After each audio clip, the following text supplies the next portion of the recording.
Clínica Sircovisión del Dr. Jerónimo Lajara patrocina este programa.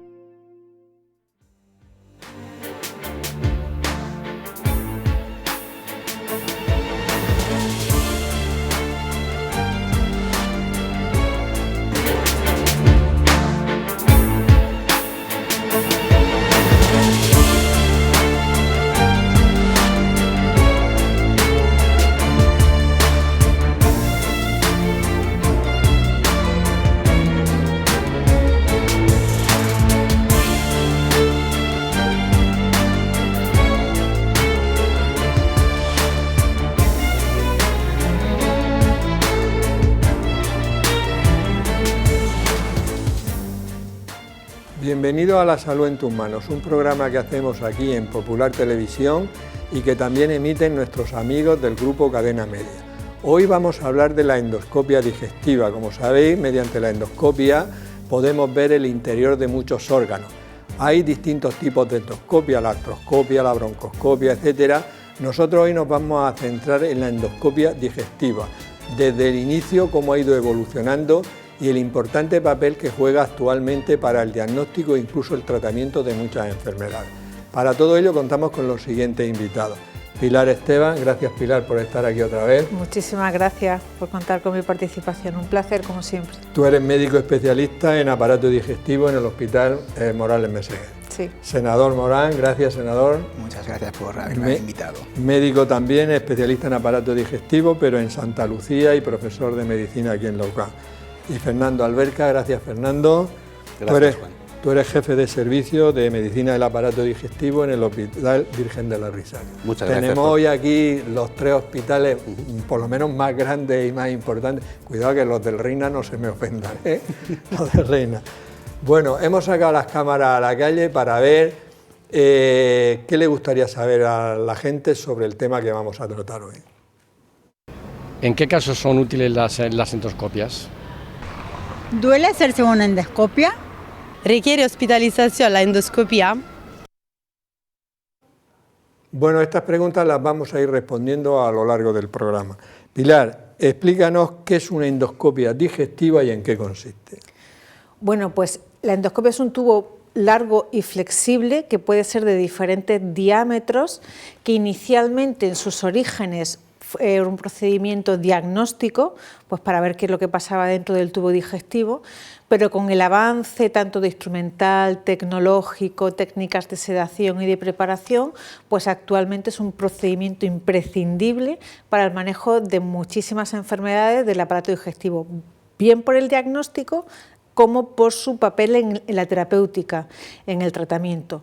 Y consiste en introducir ese tubo bien por vía oral o por vía anal, en función del órgano que queramos explorar, para hacer un estudio diagnóstico, toma de biopsias, muestra o terapéutico, en función de las patologías que tenga ese paciente, ¿no? Realmente, como veremos, ha evolucionado de una manera absolutamente espectacular, desde los tubos que había antes a lo que hay ahora, etcétera. Lo iremos viendo. Senador, ¿qué profesionales realizan las endoscopias y, sobre todo, para que la gente tenga claro que se pone en buenas manos, qué formación tiene?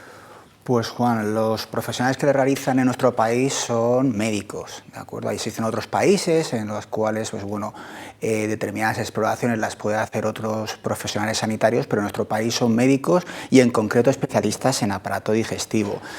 Para ser especialista en aparato digestivo necesitas formarte durante 4 años vía MIR, y una parte muy importante y significativa de esa formación engloba la endoscopia. Esto lo que garantiza básicamente es que la realización de la endoscopia digestiva es una endoscopia de calidad y que esta formación es homogénea prácticamente en el territorio nacional. Es decir, un especialista cuando termina es autónomo para realizar una endoscopia con garantías. Sí es cierto, como veremos posteriormente, que hay tipos de endoscopia que son un poquito más específicas y que muchas veces precisa de formación posterior a este periodo. Y por ello, pues bueno, realmente siempre nos tenemos que estar formando de manera continua a través de cursos, máster, etcétera, etcétera. Sí, eso siempre lo comentamos, de que el médico tiene que seguir estudiando de manera continua, pero encima los que manejáis técnicas, aparatos, como avanzan tanto, no podéis parar un segundo, ¿eh? Sí. Fernando, ¿cómo se inició? Pues conviene a lo mejor que la gente sepa de dónde venimos y a dónde vamos.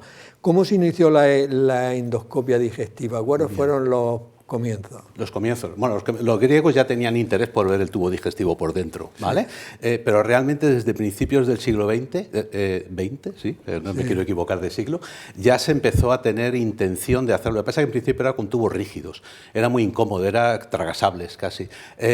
A raíz de finales del siglo XX, el último tercio del siglo XX, es cuando los tubos se convirtieron en algo flexible, ya un poco más cómodo, y ya el sumum y el desarrollo de los tubos y la democratización llegó de los chips electrónicos con la videoendoscopia, porque ya la gente puede formarse y aprender, porque puede ver lo que está haciendo otro, ¿vale? O sea, ha sido realmente una evolución secuencial en la que ha mejorado la aplicación de fibra óptica, la aplicación de chips electrónicos, que es con lo que ahora mismo estamos trabajando. Pero que en los últimos años la evolución ha sido muy rápida, Es ¿no? algo joven, es algo de, digamos, de 50 años. De 50 años. Sí. Pilar, ¿cuántas modalidades de endoscopia existen?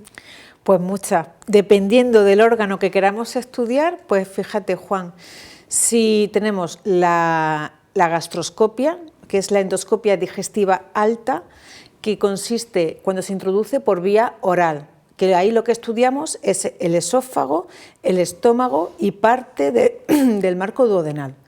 La colonoscopia o la endoscopia digestiva baja, que lo que estudia es el colon. Se introduce un tubo largo y flexible por vía anal, ¿vale?, con una preparación previa, y lo que hace es que estudia el colon y puede también estudiar una parte pequeñita del final del intestino delgado, lo que se llama anatómicamente el ilion terminal. Pero es que luego tenemos, cuando queremos estudiar lo que engloba el tracto digestivo, lesiones que están dentro de la pared o cerquita del tubo digestivo, hablo de mediastino, páncreas y vía biliares, una técnica muy interesante, luego hablaremos de ella, que es la ecoendoscopia, que combina la endoscopia con la ecografía. Cuando queremos tratar la vía biliar, habitualmente con fines terapéuticos, se hace una técnica que se llama colangiopancreático retrógrada endoscopia, con las siglas... Como para decirlo, supercalifragilístico espialidoso, más o menos. Pero que las siglas... es la CPRE, vamos a hacer una CPRE, que mucha gente dice la PCR, no, la CPRE, que consiste en introducir un tubo instrumental para el tratamiento de la vía biliar. Actualmente se han desarrollado también endoscopias ultrafinos, que a través del canal de un duodenoscopio que estudia la vía biliar puedes meter un tubo para ver dentro la vía biliar. Y también para introducirlo dentro de la vía pancreática y ver el páncreas por dentro. Esos tubos ya se están utilizando y los tenemos en el arsenal de fungible de nuestras unidades. Y luego, para estudiar el intestino delgado, tenemos... Eso lo haremos después. También la cápsula y la enteroscopia. Vale. O sea, fíjate... Porque tengo una pregunta, si por un lado llega hasta aquí, por otro... Sí. Vamos a ver, senador, una de las técnicas más conocidas es la gastroscopia. Más o menos explícanos en lo que consiste, pero sobre todo, ¿cómo veis vosotros y hasta dónde llegáis en una gastroscopia normal? Bueno, las gastroscopias, Juan, son las vulgarmente conocidas como las famosas gomas, ¿no? Me han metido las gomas. Pues bueno, eso es un gastroscopio. Como ha dicho Pia antes, es la endoscopia digestiva alta. Al fin y al cabo es un tubito que mide entre 10 y 12 milímetros con una camarita en su extremo.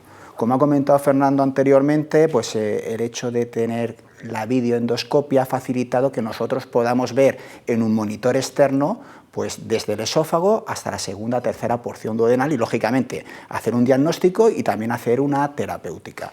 El procedimiento en sí mismo es un procedimiento, veremos posteriormente, un procedimiento relativamente cómodo que se realiza bajo diferentes formas de sedación y bueno, la duración dura entre 2, 4 o 5 minutos cuando se realiza con fines diagnósticos y cuando ya es terapéutica pues puede durar un poquito más. Y bueno, realmente nosotros pues abre una puerta a lo desconocido porque hasta hace unos poquitos años no veíamos nada por dentro y ahora gracias a la endoscopia podemos ver en tiempo real y con una calidad prácticamente excepcional pues hasta las criptas, las vellosidades intestinales y por tanto realizar diagnósticos sobre las patologías que... Sí, realmente una técnica y solo tardáis 4 o 5 minutos en una técnica diagnóstica. En el diagnóstico, está muy protocolizada y bueno, vamos por estaciones y bueno, en ese tiempo pues podemos hacernos una idea del problema que afecta al paciente. Muy bien. Fernando, si hiciéramos así una lista de indicaciones de la gastroscopia, ¿cuáles serían las más importantes? Bien, bueno, yo dividiría en 3 fases, ¿vale? La primera, fines diagnósticos, diagnóstico inicial, pacientes que tengan ardores de larga data, de larga evolución, o que no se ha estudiado, gente de una edad por encima de 45 años que empieza con síntomas de náuseas, vómitos, patología digestiva alta, algo que las comidas le sientan mal, pero no que lo lleve arrastrando años, sino que sea de nuevo, ¿vale? Esas serían 2 indicaciones principales de la endoscopia. Por supuesto, que luego hablaremos, hemorragias y cosas así, anemias, ¿vale? Esas serían indicaciones para hacer un diagnóstico inicial. Luego hay que tener en cuenta el tema del seguimiento. Hay muchos pacientes que no solo se hace para hacer un diagnóstico, sino son pacientes ya diagnosticados en los que tenemos que seguir una enfermedad, algún tipo de gastritis, una patología muy conocida que es el esófago de Barrett, ¿vale? Que en casos puntuales puede degenerar y entonces hay que seguirlo. Serían situaciones en las que hacemos seguimiento o para seguir respuesta a tratamientos, como una enfermedad que afecta al esófago y que se vincula a cuadros de alergia, por ejemplo. Y luego estaría la tercera pata de la mesa, que sería para hacer terapéutica. Pacientes que tengan lesiones en el esófago, como varices, pacientes con cirrosis para colapsar esas varices, pacientes con fístulas, pacientes con obstrucciones por tumores que podamos abrir el camino. Es decir, diagnóstico, seguimiento y tratamiento. No, realmente tendréis que tener, ahora hablaremos, unos servicios muy potentes porque con esas indicaciones que habéis dicho, realmente es que hay cientos, miles de pacientes que tienen. Y claro, yo tenía claro algunas cosas, pero por ejemplo en lo del seguimiento, claro, igual que seguimos el colesterol y seguimos la diabetes, claro. Hay veces que hay que hacer el seguimiento viendo determinadas patologías. Como no hay más remedio. No hay más remedio. En nuestra sección Palabras de Médicos, nuestro profesor de latín y griego Juan Carlos Ferre y nuestra experta en traducción Mariluz Soler nos van a hablar sobre el origen de varias palabras relacionadas con el tema de hoy. Muy buenas, hoy vamos a hablar de las endoscopias en general, y anda que no hay tipos diferentes de endoscopias, pero ¿qué significa la palabra en sí? Pues endoscopia etimológicamente significa mirar dentro, pues deriva de endo, que es dentro, y scopeo, que es mirar. Así, dependiendo el órgano que el médico necesite mirar, pues recibirá uno u otro nombre. Vamos a decir algunos ejemplos, si te parece. Claro. Pues gastroscopia viene de gaster gastros, que en griego es estómago. O artroscopia, que viene de artron, que significa coyuntura, unión entre los huesos, las articulaciones. Broncoscopia viene de bronquion, que es cada una de las fases en las que se divide la tráquea. O colonoscopia, colon, la última parte del intestino grueso. Colposcopia, para observar la vagina y el útero. Laringoscopia, la laringe. Y por último, laparoscopia, para observar el estómago, hígado o abdomen. Sí, vamos a parar porque así podríamos seguir todo el programa. Entonces nos llamarían la atención y nos dirían que estábamos chupando demasiado cámara. Palabras de médicos.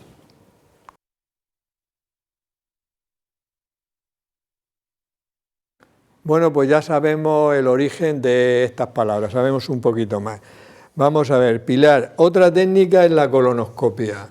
Y cuéntanos en qué consiste y hasta dónde llegáis, porque has dicho antes que pasáis el colon un poco, ¿no? Sí, la colonoscopia se introduce el endoscopio por vía anal. Para eso, muy importante, previamente el paciente ha tenido que hacer una preparación de colon, ¿de acuerdo? Y se hace bajo sedación profunda. Mucha gente igual la recuerda como una técnica muy dolorosa y muy incómoda, pero a día de hoy con la sedación es una técnica maravillosamente bien tolerada. Ya hablaremos luego, si quieres, del tema de la sedación. Y se estudia el recto, toda la patología rectal, el sigmoid, el colon izquierdo, derecho, ¿vale? Y puede entrar en una zona que es el ilion terminal, que está al final del intestino delgado. Atraviesas una parte anatómica, la válvula iliocecal, total, que es una técnica para diagnosticar pues toda la patología que afecta gran parte, todo el tracto digestivo baja, el colon y el ilion terminal. ¿Y cuánto tiempo se suele tardar? Porque en la gastroscopia ha dicho el senador que eran 3-5 minutos, esta será más prolongada, ¿no? Sí, esta es más prolongada. Estamos diagnóstica, ¿eh? Vale, desde el punto de vista diagnóstico, pues es un procedimiento que además está sujeto a una medida, a unos estándares de calidad que están publicadas en las guías de práctica clínica. Entonces, normalmente pues se pueden tardar, entre 5, dependiendo de la dificultad y del paciente, entre 5 y 10 minutos a llegar al fondo de ciego. Pero una vez que ha llegado al fondo de ciego hay que hacer una retirada muy lenta, minuciosa, viéndolo todo muy bien, porque el colon es un órgano que está austrado, está como un acordeón. Entonces hay que se distiende con un poquito de aire, usemos en realidad CO2, ya no se hace con aire ambiente, ahí también hemos mejorado porque es mucho más confortable para el paciente. Entonces digamos que el tracto digestivo con el endoscopio tenemos que distenderlo para poder ver bien las paredes y hay que hacer una retirada lenta y minuciosa, como mínimo, dicen las guías, entre 6 y 9 minutos, 9 minutos mejor que 6, para poder hacer un diagnóstico minucioso. Por supuesto que en el diagnóstico la técnica, todos los endoscopios tienen un canal de trabajo por el que pasamos todo el material para coger biopsias, realizar polipectomías, hacer dilataciones, es decir, toda la técnica, tanto para el diagnóstico, que coges una biopsia, como para toda la terapéutica que la endoscopia ofrece, que es muchísima, se mete todo por ese canal de trabajo y por ahí instrumentamos. O sea que es una exploración bastante más larga que la gastroscopia, en tiempo. Sí, es más larga, en condiciones normales pues unos 15-20 minutos. La colonoscopia que utilizamos para la prevención del cáncer de colon pues es un poquito también más larga porque pretende ser más minuciosa y básicamente... Y senador, ¿cuándo estaría indicado hacer una colonoscopia? Pues bueno, una buena indicación es un motivo de preocupación importante para los médicos en general y los digestivos en concreto en el mundo de la endoscopia, porque como ha comentado Pilar, es una prueba invasiva y el paciente se tiene que preparar. Por tanto, para nosotros realizar una buena indicación es muy importante. El esquema que ha comentado Fernando para la gastroscopia pues es similar para la colonoscopia, es decir, tenemos una parte que es la diagnóstica y después una parte que es la terapéutica. Y dentro de la parte diagnóstica tenemos la famosa prevención y después cuándo debería hacerse una endoscopia en base a unos datos clínicos.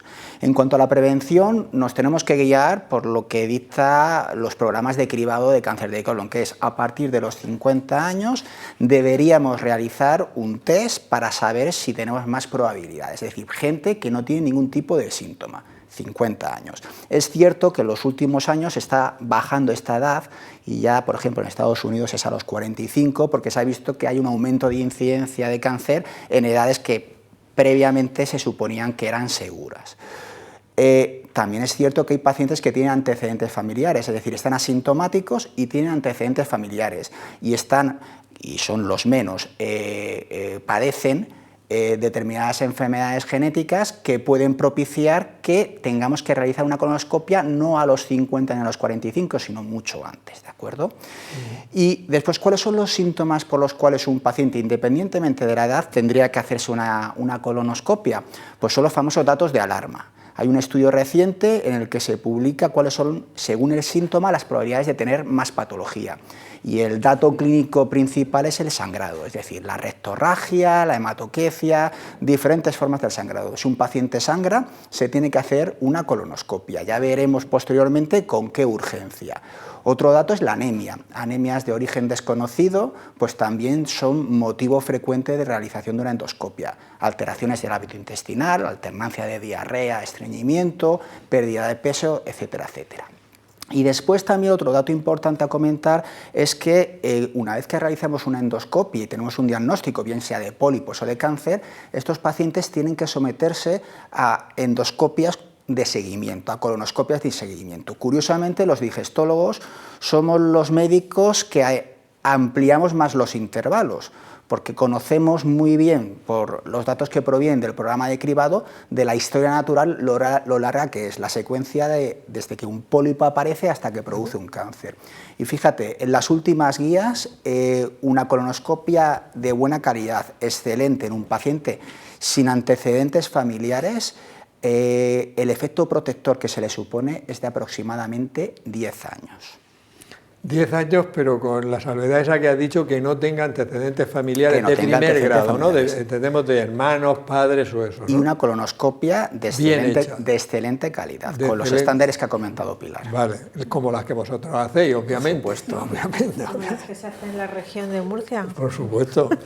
Vamos a ver, Fernando, hay pacientes a los cuales, bueno, la colonoscopia, como nos han explicado, se ve todo muy bien, pero hay pacientes a lo mejor que no es necesaria hacerle una colonoscopia, sino simplemente una rectoscopia.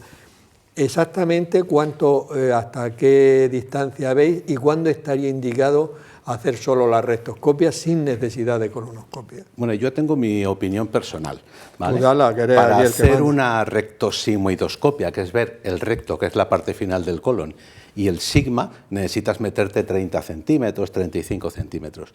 Yo creo que lo peor de una colonoscopia hoy en día es prepararse. Y el rendimiento que se saca y las lesiones que podemos ver en el lado derecho del colon, que es el que está a casi 2 metros, es mucho más importante que ver solo la parte distal. En la risaca, por ejemplo, no hacemos rectoscopias, no hacemos rectosigmoidoscopias. Todo lo que se hace son colonoscopias, salvo casos puntuales, porque haya que hacer un seguimiento de una lesión que se acaba de ver. Nosotros no tenemos citas de colonoscopia, no todo el mundo está, digo, de rectosigmoidoscopias. No todo el mundo está de acuerdo, sobre todo en los países anglosajones, que hay otros colectivos profesionales que hacen las pruebas y hacen rectosigmoidoscopias. Pero no se ha demostrado que sea un cribado, por decir de alguna forma, efectivo, ¿vale? Claro, porque la preparación es la misma. Es que si la preparación es la misma... Y es lo peor. Claro, es lo peor y ha mejorado mucho con respecto... Sí. Luego No, y el paciente se lo paga en la región de Murcia, de su propio bolsillo, el cribado. Pero vamos, que entonces aquí nosotros en principio se le hace una colonoscopia, no se hace... Desde luego en nuestro hospital sí, no todos los hospitales, insisto que estos son, como todo en medicina, cada uno opina lo que quiere, ¿no? Sí. Pero en general yo creo que la tendencia es a dejar de hacer rectosigmoidoscopias porque el paciente ya ha pasado lo peor. Cuando llega y entonces ya que eso se ve todo. Sí. No antes que dolía mucho, pero hoy día duele menos. No nos gusta hacer rectoscopias sola, porque ya en el mismo esfuerzo que hace el paciente, le haces una exploración completa y ampliar las posibilidades de diagnóstico de todo. No, pues sí, lo que decís, vamos, para mí tiene una lógica aplastante.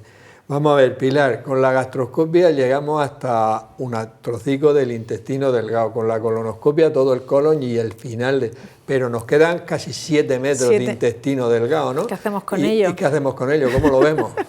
Bueno, pues fíjate, pues eso hasta hace unas décadas era como un sitio oscuro, ¿no? Que no llegábamos con ninguna técnica, estaba la radiología, el tránsito intestinal, y ahora actualmente, afortunadamente, desde principios del 2000, ahora ya 20 años, pues el desarrollo tecnológico de la endoscopia de los dispositivos ha surgido, no sé si lo conocerán, una cápsula endoscópica, que es una herramienta maravillosa, que esto solamente ofrece posibilidades de diagnóstico. La enfoco por si se pueda... la cámara. Entonces, es una capsulita, ¿veis? Como pequeñita, está aquí imantada. El paciente se la toma, tiene un tamaño parecido a un paracetamol, vamos a decir, aproximado. Paracetamol grande, ¿no? Sí, sí. Pero vamos... Esta parte que está parpadeando, no sé si se visualiza, sí. ¿vale? Lo pongo aquí contra el fondo negro, pues lo que tiene es alta tecnología, o sea, esto es tecnología punta. Esto tiene una cámara que está grabando todo el tracto, el intestino delgado, los 7 metros, se ingiere, se pone un registrador que capta un vídeo de todo el intestino delgado, va caminando, va progresando por el peristaltismo intestinal y es una herramienta que ha cambiado por el manejo de toda la patología de intestino delgado, sobre todo la hemorragia digestiva, le llamamos nosotros hemorragia digestiva media, que es la que ocurre entre ese marco duodenal que hemos dicho que llevamos con la gastroscopia y hasta llegar al colon. La hemorragia que se produce en esos 7 metros de intestino delgado, esta herramienta no la diagnostica. Hablo del seguimiento también de enfermedades de Crohn que afectan al intestino delgado, síndromes polipósicos, o sea, muchísima patología que que hemos empezado a diagnosticar en condiciones gracias a esta herramienta. Eso se recupera luego cuando se elimina, ¿no? Sí, esto el paciente lo excreta con las deposiciones si ya no tiene uso, o sea, eso ya se desusa, pero todo va con un registrador. Entonces, la cápsula cuando la expulsa el paciente se tira. Se tira. Vale, entonces va toda la información captada en un registrador que llevan como una especie de cinturón, y ese registrador se descarga en una estación de trabajo, que es un ordenador especial que tiene un programa informático especializado, un software, que hace todo el visionado de todo el intestino delgado. Tiene un endoscopista avezado, formado en la técnica, que es el que hace la interpretación de toda la patología del intestino delgado. Claro, porque desde que la cápsula llega al intestino delgado hasta que llega al final, que los 7 metros, esos son bastantes horas, ¿no? Graba aproximadamente unas 12 horas. Las últimas cápsulas, las últimas tecnologías están grabando pues entre 12, 13, 14 horas. Pero, ¿y esas 12 horas de vídeo hay que ver 12 horas? No. Afortunadamente la tecnología nos acompaña, y entonces este software, que donde se descarga, pues tienen un sistema informático especial que nos hace como un filtrado rápido de las imágenes, nos las ensambla, tiene un pixelado especial, es decir, aquí hay muchísima tecnología a punta. Ya. Y perdona, Juan, que después de la cápsula te tengo que hablar de que, claro, hemos dicho que es el diagnóstico, pero esto, tú estás viendo una hemorragia y ¿qué haces? La ves en el vídeo y tú dices, bueno, ¿y ahora qué? ¿Cómo la trato, no? Pues nada, pues tenemos otra herramienta maravillosa que es la enteroscopia, que hay distintas modalidades, está el doble balón, el monobalón, el Spirus, o sea, también tenemos distintos arsenales para eso, pero es un endoscopio largo, flexible, que entra dentro del intestino delgado con una sistemática especial para llegar a ese punto que está sangrando. Y coagularlo o lo que haga falta. Clamparlo, coagularlo y hacer una hemostasia. O sea, estas dos herramientas, la cápsula y la enteroscopia, han marcado un antes y un después en la patología de intestino delgado. La verdad que es muy interesante y muy puntero. Muy puntero, sí. Y otra técnica también, senador, es la ecoendoscopia. ¿En qué consiste y cuándo se hace? Bueno, la ecoendoscopia es una de esas técnicas que habíamos comentado al inicio del programa, que en la mayor parte de las veces no da tiempo al especialista en digestivo a formarse. ¿Por qué? Porque es una técnica que requiere de una capacitación muy específica y tiene una curva de aprendizaje lenta. Es una técnica que yo creo que es la más joven de todas las técnicas endoscópicas actuales, pero es posiblemente una de las más apasionantes y yo creo que es la más disruptiva, porque ha cambiado la mentalidad que tenemos los endoscopistas, los digestólogos, de afrontar la problemática del tubo digestivo, porque ya no solamente nos quedamos dentro del tubo digestivo, sino que también podemos salir fuera del tubo digestivo, como comentó antes Pilar. Realmente, también, al igual que la cápsula, es un prodigio tecnológico, porque en 12 o 13 milímetros en la punta, un endoscopio adaptado, tiene la cámara y también tiene un transductor. El transductor es esa pieza que se utiliza para hacer una ecografía, que todo el mundo se habrá hecho una ecografía, o mucha gente, y que habitualmente no mide 12 milímetros, sino mide 10 o 12 centímetros. Pues en la puntita del endoscopio tenemos un pequeño transductor y también tenemos esa cámara, y eso nos permite hacer una ecografía a tiempo real, pero pegados a los órganos que nos interesan, con lo cual la fiabilidad es máxima, y también nos permite atravesar las paredes, es decir, nos podemos pinchar a través de la pared intestinal y podemos acceder a órganos extradigestivos, ¿de acuerdo? Y sobre todo en el páncreas ha revolucionado el manejo. Muy bien. ¿Y cuándo estaría indicada hacer una ecoendoscopia, Fernando? Bien, no es una técnica inicial, ¿vale? Es una técnica que su indicación suele venir marcada por una clínica y habitualmente por otras técnicas de imagen, una técnica que suele complementar. Y cada vez la usamos más, no solamente para diagnóstico, sino para terapéutica. Vamos con el diagnóstico. Así lo podemos dividir, ¿no? El diagnóstico podemos utilizarla para diagnosticar lesiones de la pared del tubo digestivo, tanto en el esófago, el estómago y el duodeno, y también en el recto, porque también podemos entrar por abajo, ¿vale? No entramos mucho, pero entramos por abajo. Y podemos pinchar. tumores de la pared del intestino, ver hasta qué punto se extienden en profundidad estos tumores, es decir, la extensión que llamamos nosotros, y que es clave además para que los cirujanos o los oncólogos decidan qué tratamiento tienen que tomar. Además, como ha dicho Sena, podemos pincharlos y tomar muestras, antes citología, hoy día ya anatomía, con el apoyo muchas veces de los patólogos. Eso por un lado, las lesiones del tubo digestivo, pero él lo ha comentado y ha hablado del páncreas y la vía biliar. Páncreas y vía biliar antes era difícil de valorar para nosotros, casi imposible, pero hoy día sí, hoy día el páncreas es un órgano que está muy accesible a la ecoendoscopia y cualquier paciente en el que sospechemos que hay patología de páncreas o de vía biliar, podemos acceder a estos, a través de la pared del duodeno o del estómago, podemos acceder a estas zonas. Pero es que luego está la parte terapéutica, que es la que más está evolucionando y creciendo y la que está siendo más apasionante. Bueno, ahí está ahora mismo en activo un curso para patología vascular, tratamiento de incluso lesiones cardíacas, de punción de lesiones cardíacas, incluso cosas así, ¿no? Ahora mismo podemos, como técnicas, digamos, base, que las hacemos en casi todos los hospitales que hacemos ecoendoscopia, podemos hacer conexiones entre el colédoco y el duodeno, entre el estómago y el tubo y la vía digestiva, entre colecciones, abscesos de cualquier parte del tubo digestivo y el tubo digestivo, cualquier parte externa. Podemos incluso hacer conexiones entre asas intestinales, entre el estómago y el intestino delgado, porque hay una obstrucción, evitando una cirugía a un paciente. Estamos hablando de técnicas que se hacen con ingresos de menos de 24 horas, ¿vale? Con 17 horas los mandamos a casa a los pacientes.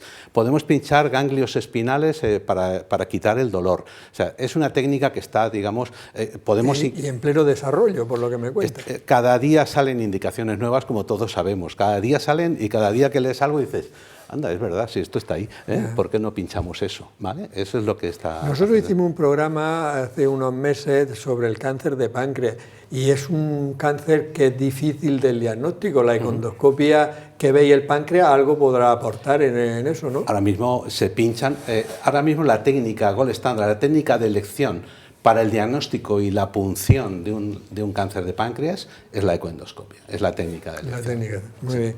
Vamos a ver, Pilar, vamos a echarle un poco de flores al al Morales. Hombre, no las merecemos, ¿eh? No las merecemos, así que... Voy a decir por qué. Sí. En la región de Murcia existe la unidad de intestino delgado, Así es. Y el Hospital Morales Meseguer es referente nacional en estas técnicas. ¿En qué consiste esa unidad que es referencia nacional? ¿Y por qué os han hecho referencia nacional? Puedes echarte flores. Bueno, aquí tengo que nombrar al que actual es mi jefe, el doctor Enrique Pérez Cuadrado, porque fue el introductor de la técnica en la región y en España.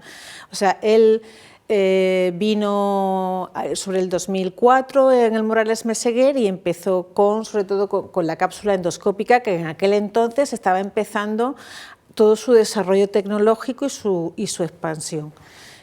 Y luego también vino de la mano toda la enteroscopia. Entonces, la unidad de intestino delgado lo que consiste es que son unidades de referencia donde se ven pacientes con patología de intestino delgado, porque tampoco son tan frecuentes, entonces necesitan aglutinarse en algún centro en el que se aplican unas técnicas que en aquel entonces estaban surgiendo, como era la cápsula y la enteroscopia. Hemos a lo largo de los años expandido la técnica, muchos endoscopistas del ámbito nacional han venido a nuestra unidad para aprender sobre todo la enteroscopia. Nosotros en nuestro centro hacemos se llama enteroscopia de doble balón, que es un sistema curioso que va con un inflado y desinflado de balones, digamos que avanzando por el intestino delgado para hacer toda la terapéutica endoscópica.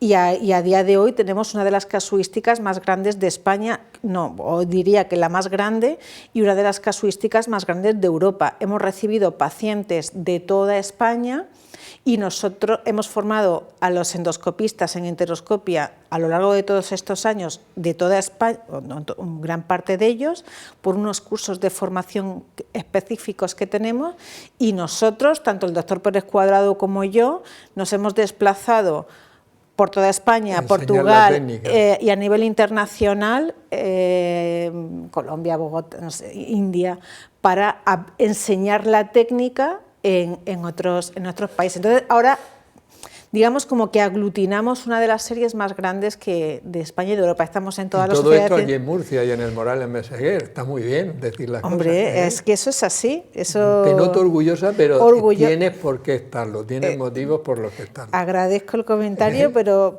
es una de las cosas de las que más orgullosas estamos en nuestro servicio.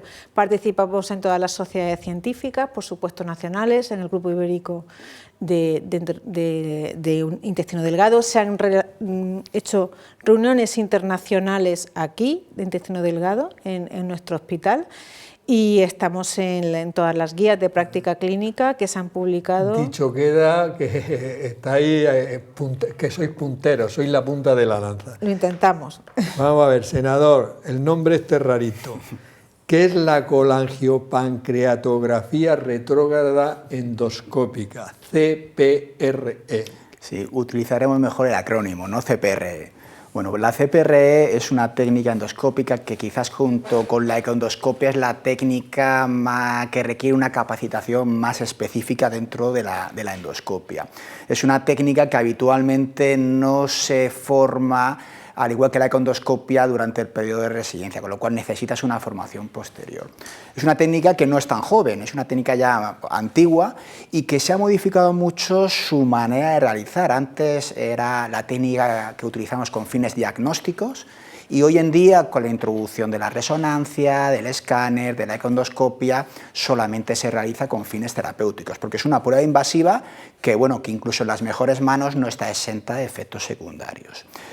Consiste básicamente en la introducción de un endoscopio adaptado que se llama duodenoscopio, que es un endoscopio con una camarita en su extremo, pero de visión lateral. ¿Por qué? Porque lo que hacemos es trabajar sobre un área que se llama la papila, que está situada en la segunda porción duodenal y es donde drenan los dos conductos, tanto el biliar como el pancreático, es la encrucijada biliopancreática.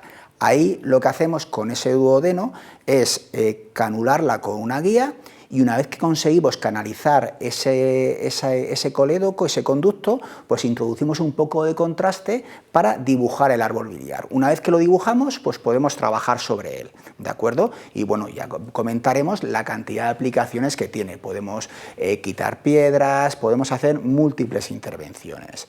Es una prueba que, a diferencia de otras pruebas, dura mucho más tiempo. Y es una prueba que efectivamente también necesita de una sedación profunda que habitualmente la procura el equipo de anestesia. Y además es una técnica mixta, porque utilizamos radiología, utilizamos radiación.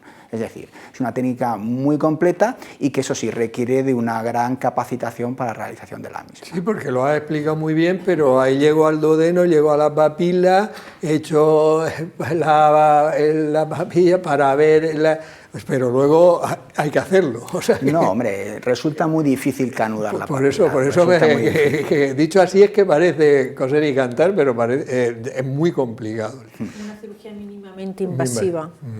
Y Fernando, ¿cuándo estaría indicada hacer esta CPRE? Bien. Bueno, yo precisamente lo que le digo a los pacientes siempre, le vamos a operar a través de las gomas, porque es lo que hacemos realmente.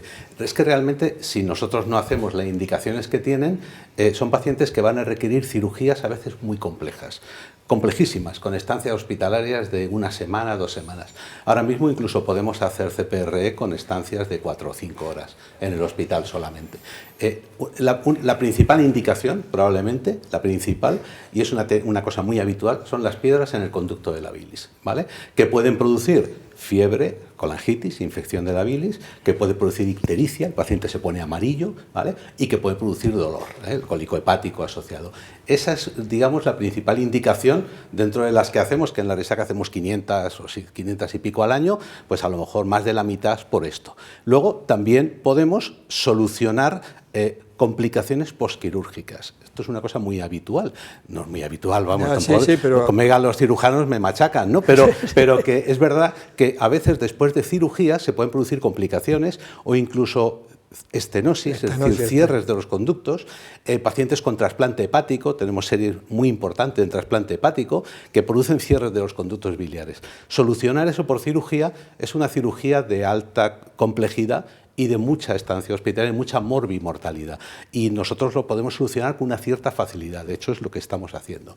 Y luego tenemos otra parcela que también se ha abierto, que es la patología del páncreas. Los pacientes con problemas pancreáticos que bien obstruyen la vía biliar, podemos poner prótesis para evitar esos cierres del conducto, o podemos incluso sacar piedras también del páncreas o dilatar cierres del páncreas, o sea, tenemos muchas opciones. O sea que fundamentalmente lo que hacéis, por lo que has explicado, es terapéutica, terapéutica, o sea, tratamiento de quitar cálculos o de estrecheces, dilatarlas, ¿no? Básicamente sería estaríamos eso, ¿no? por ahí, sí. Y los cálculos, el cálculo que está en la vía biliar, no que esté en la vesícula, sino en la vía biliar. La vesícula, ¿no? El cirujano. Bueno, o la ecoendoscopia. O la ecoendoscopia. Que también lo puede sacar hoy día. Vale. También bueno, es interesante. Ya se puede hablaremos de hacer drenaje por ecoendoscopia, ¿sí? de algunos cálculos.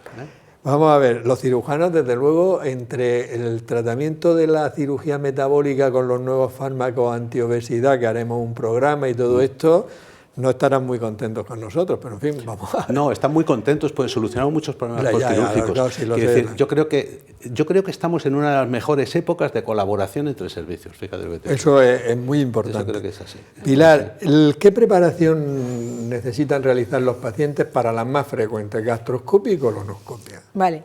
Toda endoscopia que se introduce por vía oral, por la boca como la gastroscopia, ayunas. Los pacientes tienen que venir en ayunas de al menos 8 horas y que la comida anterior haya sido una comida ligera, ¿vale? Esto parece una tontería, pero es que todavía hay veces que vienen los pacientes sin las ayunas pertinentes. Entonces esto hay que recordarlo.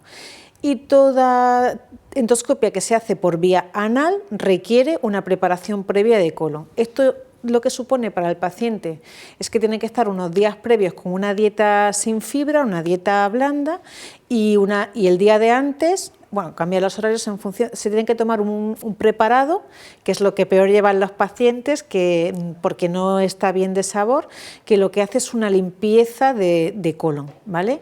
Porque el colon tiene que estar limpio para poder explorarlo en condiciones. Y es quizás lo que peor... Pero ha mejorado mucho, ¿no?, con respecto a las soluciones que se daban antes, que daban retortijones y tal. Ahora es una deposición. Sí, ahora las preparaciones están bien de sabor, están mejoradas de sabor, son mucho mejor, en general mucho mejor toleradas, pero aún así la preparación de limpiar el colon pues es incómoda para el paciente, es quizás lo más desagradable. Para la gastroscopia simplemente ayunas. Ayunas, pero luego de forma general para todo procedimiento endoscópico hay como 4 cosas básicas que también hay que tener en cuenta.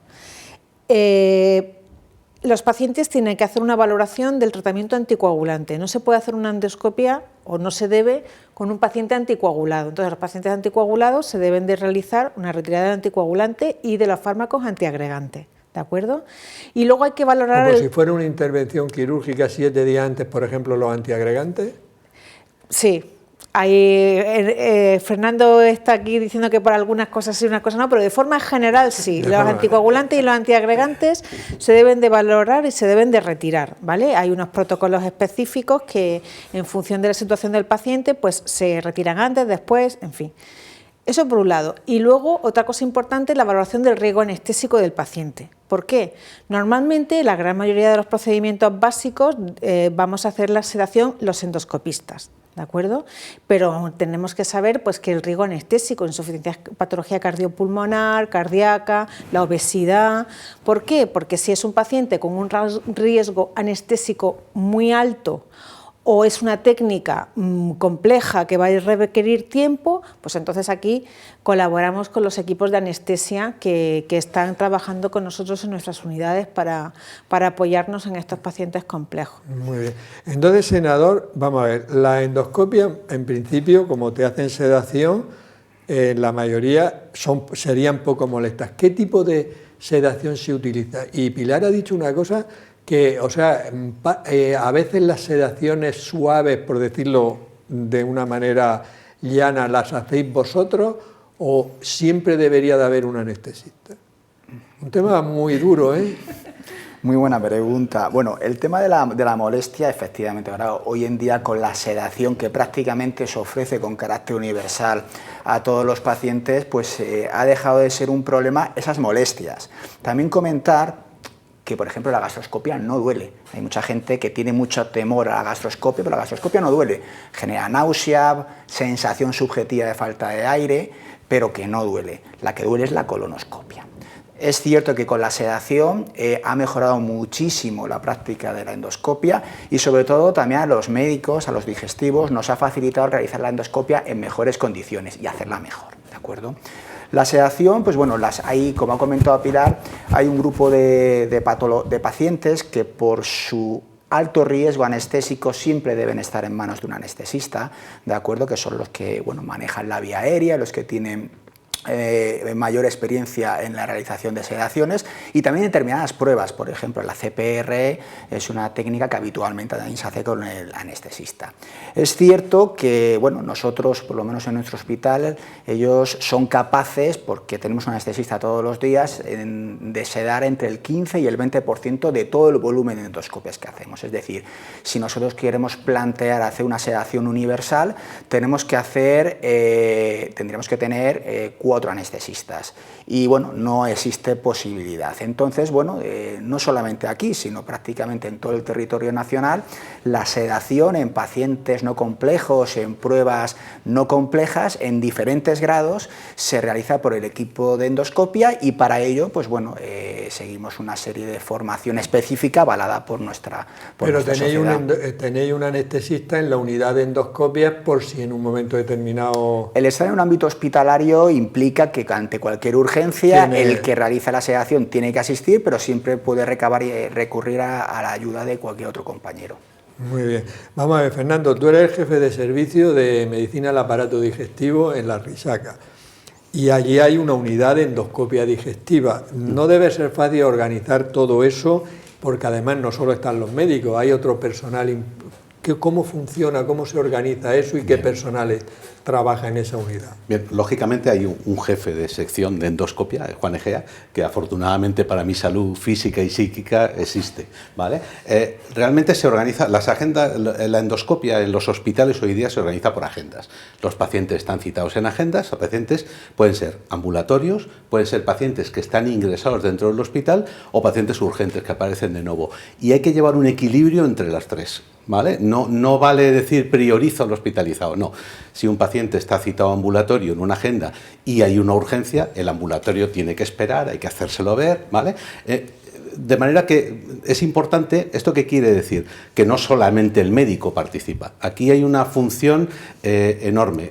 Tenemos celadores, tenemos administrativos, que son los que llevan las agendas y las citas, tenemos auxiliares de enfermería, que habitualmente están a pie de enfermo, colaboran con la enfermera y con el médico y se encargan del equipamiento, que es muy importante, porque si no tenemos a alguien que se encargue del equipamiento no podemos trabajar, ¿vale? Y tenemos una enfermera o un enfermero que se encarga de los cuidados del enfermo.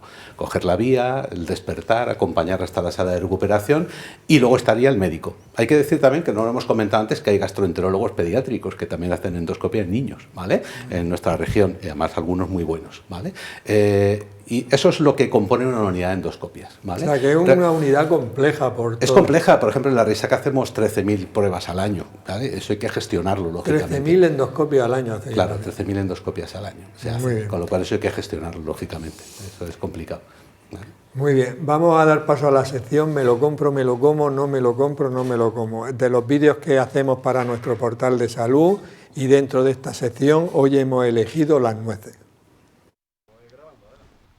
Las nueces, ¿me las compro y me las como o no me las compro y no me las como? Yo de ti me las compraría y me las comería porque es un alimento que ha demostrado que es muy beneficioso para la salud. Vale, ¿qué nos aporta? Bueno, mira, 100 gramos de nueces, que es una cantidad considerable, luego veremos la cantidad que se aconseja tomar, tienen unos 30 gramos de hidratos de carbono complejos, lentos, que pasan a la sangre lentamente y entonces no hacen picos de subida de glucosa y por tanto no aumentan tampoco la insulina. Tiene 18 gramos de proteínas, que es también una cantidad considerable. Y luego de grasa, tiene 100 gramos de nueces, tienen 58 gramos de grasa. Pero esta grasa es muy saludable porque tiene de ácidos grasos poliinsaturados, incluyendo los famosos omega 3, del 39% De esos ácidos grasos, de 58, 39 son ácidos grasos poliinsaturados. También tiene monoinsaturados, que también son muy buenos para la salud, 14. Y luego de los saturados solo 5. Por tanto, ves que nutricionalmente el perfil graso de la nuez es muy favorable por los ácidos grasos poliinsaturados, omega 3 y monoinsaturados. Lógicamente también tiene fibra, tiene 3 gramos de fibra, que es una cantidad moderada. Lógicamente, al ser un alimento tan rico en grasa, 58 gramos de 100 son grasas, es muy rico en calorías, tiene 100 gramos de nueces, tienen 590 calorías, pero de sustancias beneficiosas para el organismo. Vale, ¿qué vitaminas y minerales destacan? Bueno, pues tiene la vitamina B3, que es la niacina, tiene la vitamina B6, tiene la vitamina B2, y con respecto a los minerales tiene sobre todo fósforo, potasio y magnesio, y luego tiene pequeñas cantidades de zinc, cobre y manganeso, que son unos minerales que el organismo necesita, y aunque sean pequeñas cantidades, cuando tomamos distintos alimentos, pues ya nos aporta lo suficiente. Vale, ¿y qué cantidad nos recomiendas que tomemos de nueces? Bueno, pues mira, unos 20 o 30 gramos al día se ha demostrado que nutricionalmente son muy beneficiosas para la salud. De hecho, hay un estudio muy famoso que se hizo en 7.500 personas, de un seguimiento durante muchos años, personas que no tenían enfermedad cardiovascular, y vieron cuáles desarrollaban. Entonces, a un grupo de personas se le dio dieta mediterránea suplementada en aceite de oliva virgen o en frutos secos, y unos 30 gramos de frutos secos, y se vio que estas personas tenían menos enfermedades cardiovasculares. Tampoco es aconsejable tomar más cantidad de lo que te he dicho, de los 20-30 gramos, porque fíjate que esos 20-30 gramos tienen de 120 a 180 calorías, y tampoco conviene tomar muchas calorías en exceso, porque si no engordaríamos. En resumen, yo creo que es un alimento muy saludable, que su consumo habitual en pequeñas cantidades puede disminuir el número de las enfermedades cardiovasculares, y por tanto nos lo debemos de comprar y nos lo debemos de comer. Muchas gracias. Bueno, pues ya sabemos algo más sobre las nueces, que es un alimento, como todos conocéis, muy saludable, lógicamente en las cantidades que hemos dicho. Avanzando, Fernando, que nos queda muy poquito tiempo. ¿Qué es la endoscopia de urgencia y si hay endoscopistas de guardia? Bien, la endoscopia de urgencia es la que se hace en las primeras 24 horas en un proceso en el que sea necesario, que ahora lo comentará el senador, ¿vale? Eso es una endoscopia de urgencia, no tiene por qué ser de extrema urgencia, primeras 6 horas. En las primeras 24 horas se considera endoscopia de urgencia. ¿Y quién la hace y dónde se hace? En la región de Murcia en particular hay los hospitales grandes, los 4 hospitales más grandes de la región de Murcia tienen guardia de endoscopia, 3 de ellos de localizada y 1, que es la Risaca, de presencia física, pues se juntan otras cosas, ¿vale? Pero en cualquier hospital, en horario de mañana, de lunes a viernes, se hace endoscopia de urgencias por la mañana. Si no, hay acuerdos entre los hospitales para derivar a los enfermos. No quiere decir que los enfermos tengan que irse a estos otros hospitales, no, tienen que ir a su hospital para ser trasladados en condiciones adecuadas. Ya, para poder hacer esa endoscopia de urgencia. Para hacer la endoscopia de urgencia. Y senador, eso de las pilas de botón, ¿eso qué es? Bueno, las pilas de botón es una de las, más que urgencia, diría yo que son emergencias endoscópicas. La pila de botón, o sea, todos sabemos lo que son esas pilas pequeñitas, que no son las pilas AA y AAA, sino las pilas pequeñitas que están en linternas y que, curiosamente, bueno, cuando sobre todo los niños las ingieren de manera accidental, pensamos que no entrañan ningún tipo de riesgo porque son pequeñas, son romas, no son cortantes. Nada más lejos de la realidad. Es realmente, como comentábamos anteriormente, un problema, si me apuras, de salud pública, porque cuando alguien ingiere una pila de botón, tiene que acudir sin ningún tipo de dilación de tiempo a una puerta de urgencias y decir que ha habido una ingesta. ¿Por qué? Porque esta pila de botón, por su forma, puede producir una quemadura a nivel del esófago o del estómago y en un intervalo tan corto como de 1 o 2 horas produce una perforación que puede conducir incluso a la muerte. En ese intervalo de tiempo quizás sea para mí creo que es la urgencia que requiere de ser más rápido en la intervención. Igual que prácticamente todas las endoscopias urgentes pueden, incluso la extrema urgente se cataloga como dentro de las primeras 6 horas, una pila de botón ingerida, sobre todo de manera accidental por un niño, tiene que ser realizada con la menor dilación de tiempo posible. Es muy importante lo que comenta y sobre todo lo que es muy importante es que las pilas no haya ninguna que no esté en su sitio. Que deberían estar con tornillo, todas. Ya, pues no, porque es que es de una gravedad extrema. De todas maneras, no sucede lo mismo con pilas más grandes. También quiero lanzar el mensaje. La pila de botón. Sí, sobre todo porque la pila de botón la gente cree que no entraña ningún tipo de riesgo, es como una moneda pequeña. Que ya lo eliminará. Efectivamente, no, pero hay que sacarlas sí o sí. Muy bien.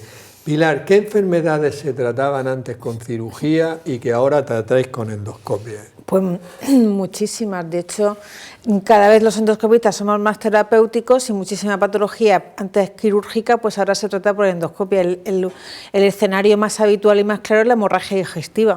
O sea, clásicamente, pues las úlceras gastroduodenales pues se trataban por cirugía y ahora, digo las úlceras porque es una de las causas frecuentes de hemorragia, cuando una úlcera se complica por un sangrado, que es relativamente frecuente y nosotros en las endoscopias de urgencia las tenemos con frecuencia, pues el manejo es endoscópico, ¿vale? Llegamos a la lesión y aplicamos una serie de cosas, de parámetros, de cosas hemostáticas para poder tratarlo. De hecho, yo creo que menos del 2% de las hemorragias digestivas actualmente son quirúrgicas, por decirte. El drenaje de colecciones pancreáticas, que hace las necrosectomías de pancreatitis complejas o infectadas. Ahora mismo esas colecciones las podemos drenar por ecoendoscopia, y todas las estenosis del tubo digestivo, que antes también pues eran quirúrgicas, pues ahora se pueden dilatar o se pueden colocar prótesis para tratarla. Las resecciones de lesiones preneoplásicas incluso complejas, los pólipos. Realmente muchísimas técnicas quirúrgicas estáis ahora que se hacían con cirugía, ahora las estáis solucionando vosotros. Es que hay que empezar a entender que la endoscopia quizás la gente lo entiende como un procedimiento diagnóstico, porque es lo que más conoce, pero yo creo que hay que empezar a verla como un procedimiento terapéutico mínimamente invasivo, en el sentido de que no requiere cicatrices. Muy bien. Senador, veo que en esto estamos muy avanzados, pero ¿en qué podríamos mejorar? ¿Qué se espera un poquito de...? Hombre, vamos a ver, el poder mejorar, sobre todo, yo creo que la indicación adecuada de las pruebas resulta fundamental, y para eso hay que divulgar y que tanto los médicos prescriptores como los realizadores seamos capaces de realizar las pruebas que tengan que realizarse. ¿Por qué? Porque cuantas mejor sea la indicación, más posibilidades tendremos y más tiempo tendremos para dedicárselas a los pacientes que realmente las necesitan. Y realmente, bueno, el nivel que tenemos en la comunidad es un nivel, yo creo que si mis compañeros no me dicen lo contrario, es un nivel excelente en la endoscopia. Yo también estoy de acuerdo. Sí, ¿no? Y además tenemos, pero que lo sé. contamos con una gran ventaja, es que somos una comunidad uniprovincial en la cual todos nos conocemos, y eso facilita mucho los flujos de intercambio de pacientes. Es decir, nosotros tenemos pues bueno, canales oficiales y no oficiales para remitir pacientes cuando, por ejemplo, sabemos que el intestino delgado en el Morales, ellos son referencia, pues nosotros les remitimos pacientes a ellos sin ningún tipo de problemas, igual que la Risaca remitimos pacientes para valoración de trasplante hepático. Es decir, hay una relación muy fluida, no solamente a nivel personal, sino también a nivel profesional. Muy bien, bueno, no nos queda más tiempo, pero realmente me ha parecido un programa súper interesante, sobre todo por lo que tú comentabas también, Pilar, de que no solo estáis para diagnosticar, sino que realmente vuestro tratamiento es muy efectivo, con muchas menos complicaciones, muchas patologías, en las revisiones que tú decías, que quizá la gente no tenga la idea clara, y sobre todo el gran desarrollo que ha tenido la endoscopia en los últimos años, y bueno, pues enorgullecernos de que Murcia sea pionera en algunas partes de la endoscopia, y en nivel general muy alto. Muy alto, sí. Por mi parte nada más, simplemente despedirnos hasta la próxima semana en un nuevo programa de La Salud en tus manos. Que seáis muy felices.